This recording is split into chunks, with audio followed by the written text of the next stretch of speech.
Hi, this is in front of me Honor 17 and I'll show you the fingerprint scanner does on this device.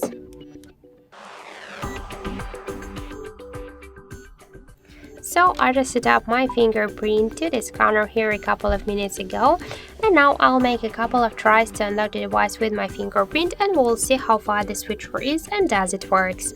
So let's start. 1,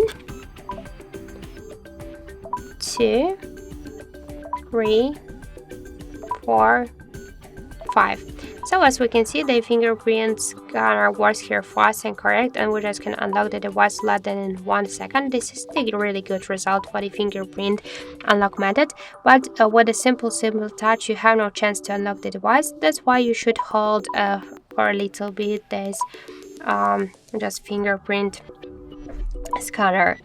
So that's it. Thank you for watching, and if you find this video helpful, don't forget to leave a like, comment and to subscribe our channel.